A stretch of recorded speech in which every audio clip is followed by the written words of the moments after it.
მართალია აქციის დაწყებამდე რამდენიმე საათი რჩება, თუმცა ადგილზე თბილისი მოლის მიმდებარე ტერიტორიაზე უკვე გამოჩნდნენ საპატრულო პოლიციის წარმომადგენლები.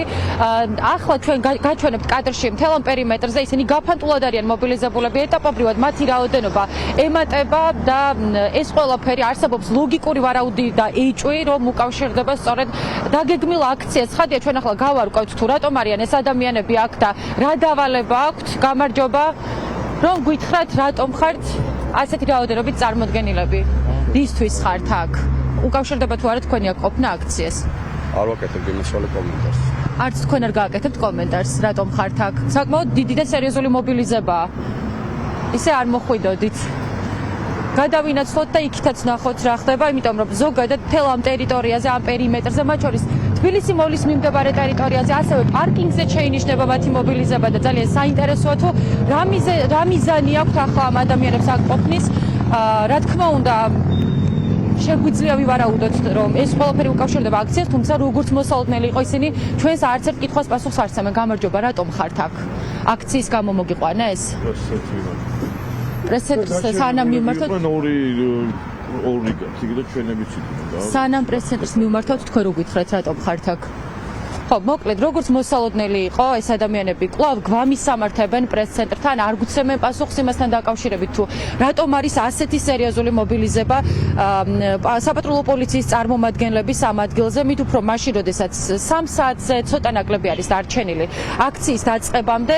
მე მაყურებელს შევახსენებ, რომ სტრატეგიული ან და განსაკუთრებული მნიშვნელობის ობიექტების ნუსხას საერთაშორისო მნიშვნელობის საავტომობილო გზები დაემატა, თუმცა სპეციალისტები გვიდასტურებენ, რომ ორი კვირა მაინც სჭირდება ამ კანონის ამოქმედებას, ამიტომ აქედან გამომდინარე ისინი განგვიმარტავენ, რომ არანაირი სამართლებრივი საფუძველი არ არსებობს, რომ დაიწყოს გამოძიება სისხლის სამართლის მიმართულებით ამ ყველაფრის, თუმცა ბექა ბასილაია მაგალითად ადვოკატი გვიდასტურებს, რომ ეს ყველაფერი მოხდებოდა ჩვეულებრივ დემოკრატიულ სახელმწიფოში, თუმცა როდესაც საქმე ეხება ქართულ ოცნებას, ასე ხმამაღალი განცხადებების გაკეთება და იმის თქმა, რომ ვერავის დააკავებენ, რა თქმა უნდა, იქნება უადგილო. ის ამბობს, რომ აბსოლუტურად ყველაფერი არის ეგრეთ წოდებული ხელისუფლებისაგან მოსალოდნელი. მოკლედ, როგორც ჩვენ კადრშიც გაჩვენეთ და ვცადეთ გასაუბრება საპატრულო პოლიციის წარმომადგენლებთან, საკმაოდ სერიოზული რაოდენობის საპატრულო პოლიციის წარმომადგენელი არის ახლა ადგილზე, თუმცა ისინი ჩვენს კითხვებს პასუხს არ სცემენ, არ გვეუბნებიან რატომ არიან ადგილზე.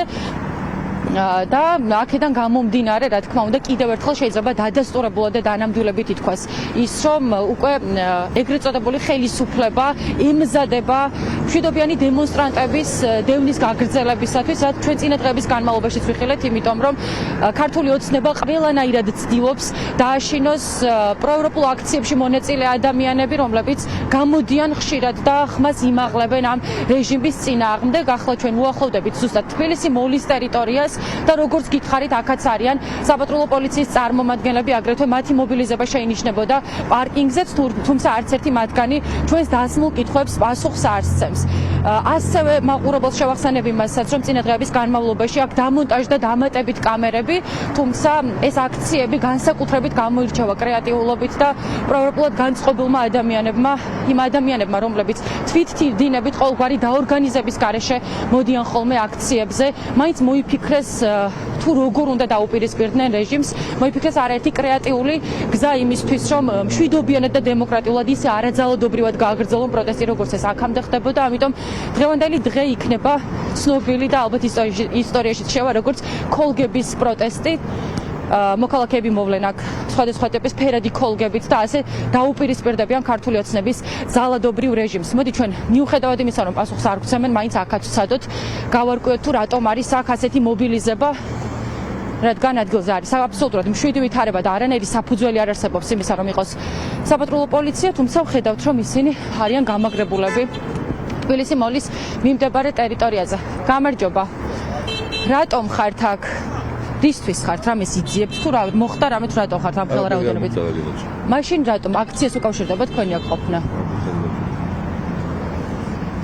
არ გვცემთ პასუხს? არა. კი ბატონო, თქვენ მაინც გითხარით რატომ ხართ აქ?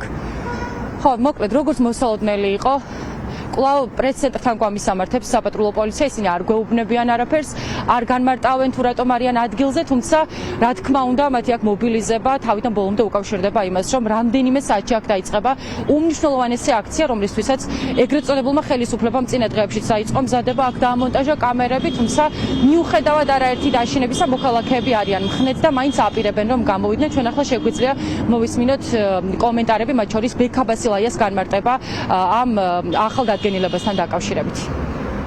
თავისთავად ეს აქტი, რომელიც ეხა მიიღეს ცვლილებაში შევიდა, ობიექტურ პირობებში ჩვენ რომ ნორმალური სასამართლო ყავდეს, არ იძლევა შესაძლებლობას, რომ დასჯადობა განხორციელდეს დემონსტრანტების, ვინც დღეს იქ შევიკრიბებით.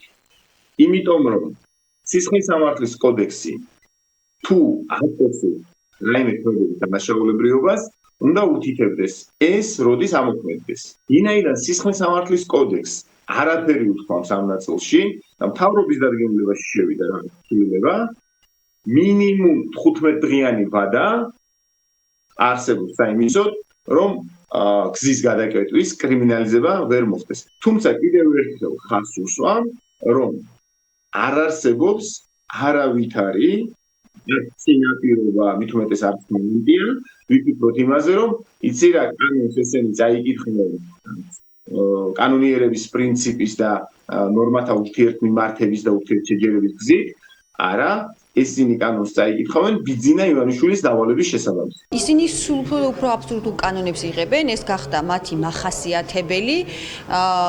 რა ვიცი, ქართულ ოცნებას შევახსენებ, რომ ევროპაში, სადაც ქართულ ხალხს უნდა ყოფნა განსაკუთრებით ევროკავშირში, იქ ისეთი სტრატეგიული ობიექტები იფიცება, როგორც არის აეროპორტები, რკინიგზა, მართლა სტრატეგიული ობიექტი რაც არის. თბილისში შემოსასვლელი ერთი გზა სტრატეგიული ობიექტი საერთოდ არ არის. ახლა ყაბელაშვილმა რომ გადაწყვიტა, რომ ასე მიაწეროს, ესე ხო არ არის. გზების სული კეტება, 60 დღეა უწყვეტად იკეთება რუსთაველის გამზირი, რომელიც არის ერთ-ერთი მთავარი ქუჩა თბილისში და თბილისში შემოსასვლელი ქუჩა, რა თქმა უნდა, უფრო ფართოა, მაგრამ რაოდენობა თუ იწვევს მოძრაობის შეფერხებას ან დაბლოკოს იქნება ეს მარში თუ სხვა ღონისძიება, მაშინ ეს არც კი შეიძლება ჩაითვალოს სპეციალურ ბლოკირებად.